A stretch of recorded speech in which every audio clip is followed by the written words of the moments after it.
I have spent 62 days in plank purgatory now, and today may have been the most difficult day so far. If not the most difficult, the second most difficult for sure. A month ago, I did a plank PR attempt in which I got a 7 minute and 25-second plank. I think that's what it was. 7 minute, 20-second plank, somewhere around there. And that was not easy. That was not super easy. I don't think today was as hard as that one. I think that plank was more difficult. And I think there are days that I struggled more than I did today. But today was probably technically the most difficult day I've done. 5 sets of 3-minute planks. I've done a few 3-minute planks. I've done a couple of them. I haven't done 5 though. I haven't done 5 in a row until today.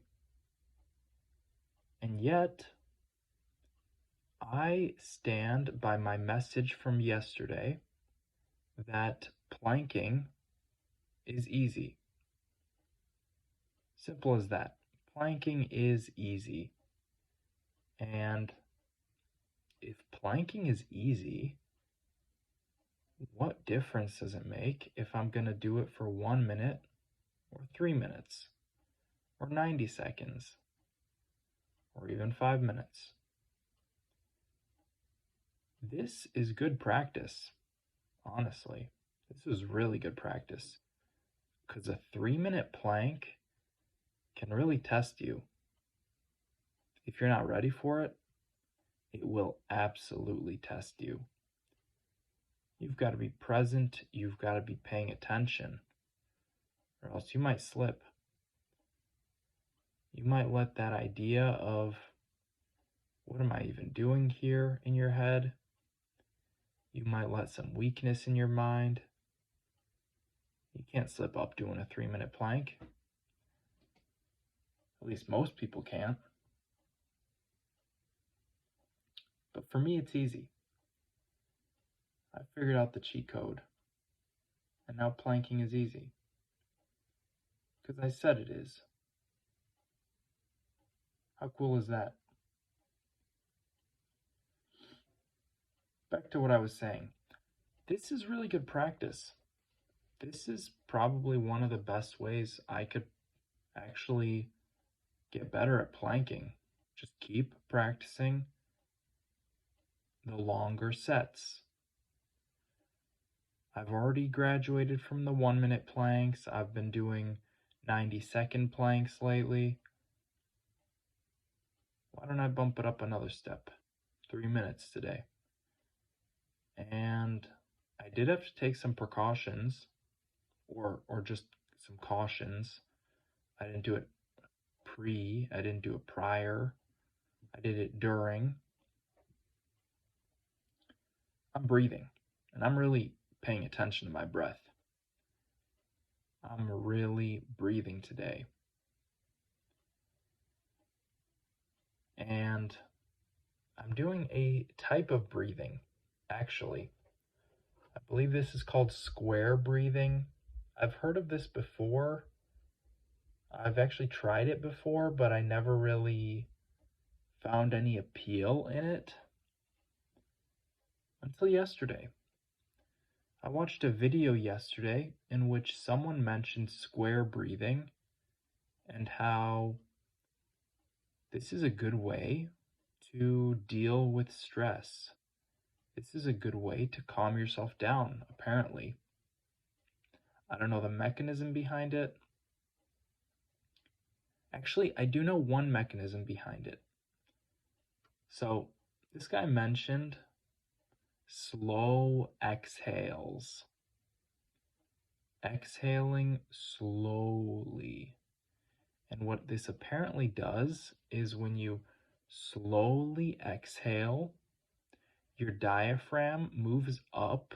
Well, just exhaling in general moves your diaphragm up, and this causes your heart to compress, actually. And the compression of your heart by your diaphragm actually causes your heart rate to go down. So, through this method, you could actually control your own heart rate to a certain degree. You could slow your heart rate down. And as a byproduct, calm yourself down. Now, you might not know what square breathing is, so I'll give a quick rundown. Essentially, this is like a paused breath, a paused breathing method. And you want to think about it kind of like a square. So, I swear, it'll make sense. You inhale for a certain amount of time, let's say 4 seconds. You have a 4-second inhale, right? So breathe in 4 seconds, and then you hold it here for 4 seconds. So you hold that full breath for 4 seconds, and then you exhale 4 seconds. And then you hold it 4 seconds, and then you inhale 4 seconds. And you just keep on doing this. Now, you could slow it down even more, you could speed it up a bit more, but that's the general idea, is your breathing in a way becomes like a square. You have that inhale, which I like to think of as going up, right? You're like filling up the lungs. And then you have a pause, which would be just moving through time. I think of that as a horizontal line. You have that exhale, which is like a release. It's going down. Your air supply is going down. So, down arrow. And then you have that pause again at the empty, which brings you back to the state where you can inhale. And it makes sort of like a square. That's basically me explaining the diagram I saw yesterday. Square breathing is interesting. I tried it out today on a walk, and I was just kind of intrigued by it. Like, is this really something that works? And I didn't really notice anything doing it. However, doing it while planking was very interesting because that really took my mind off of the moment. Not off the moment, but off of the stress of it. The stress of it, because sometimes that stress builds up. You really, really feel it. And actually, I think I talked about this yesterday. Relieving the stress, relieving the pain of planking. Planking can't be that hard. If someone can do it for 9 hours, 38 minutes, and 47 seconds, it really can't be that hard to plank. You just have to be doing it right. And a big part of this, from what I've seen, is the breath. It all comes back to the breath. Control that breath, you control the body, you control your presence in the present moment. Because this is necessary. If you try to escape, if you try to back out of the pain, back out of the stress, the tension, excuse the noise, that is my heater, it sounds like a jet engine.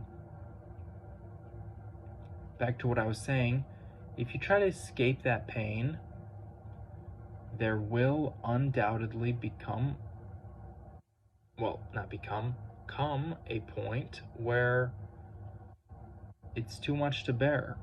You simply haven't addressed it, and as a byproduct,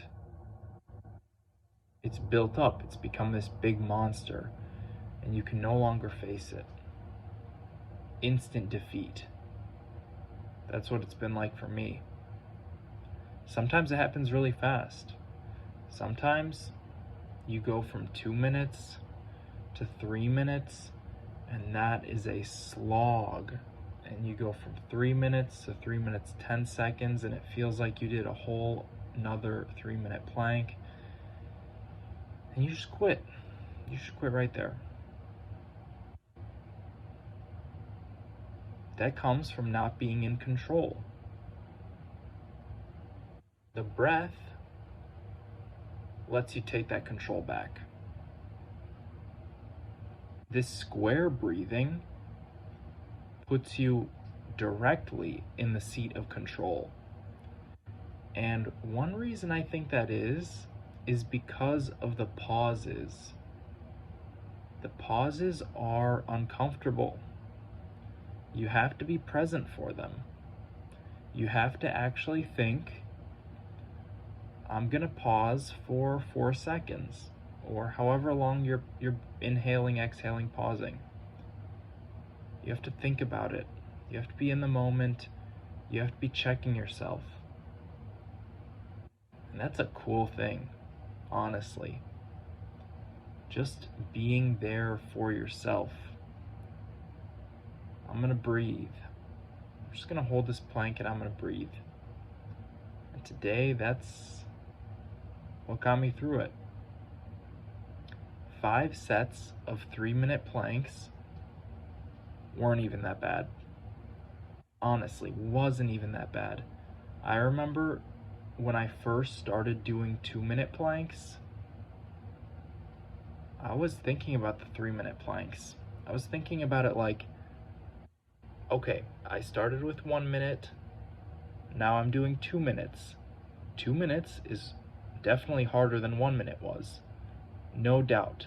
No doubt 2 minutes felt harder than 1 minute. And sometimes I didn't even want to get on the ground.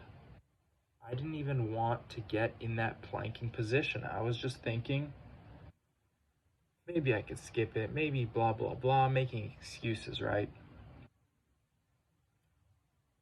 Not today. Today I was cool, calm, and collected. I'm doing 3-minute planks, much harder. The plank gets like exponentially more difficult the longer you do it. Everything builds up. Everything. The pain, the stress, the lactic acid, all of it. The tension. It all builds up.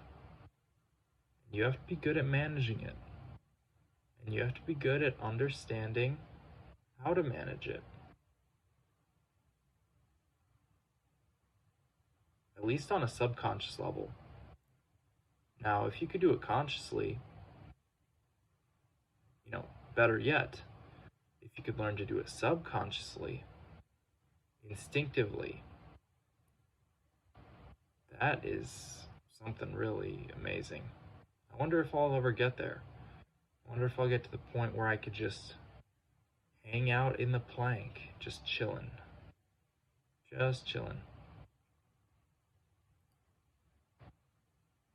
I thought 3-minute planks was like not possible, honestly. I thought it was not possible. Now I'm thinking I could probably do 5-minute planks. I know I could do one 5-minute plank. So what's stopping me from doing 3 5-minute planks? Really? What's stopping me? The answer is myself. The answer is like some excuse. I just don't want to. Why would I?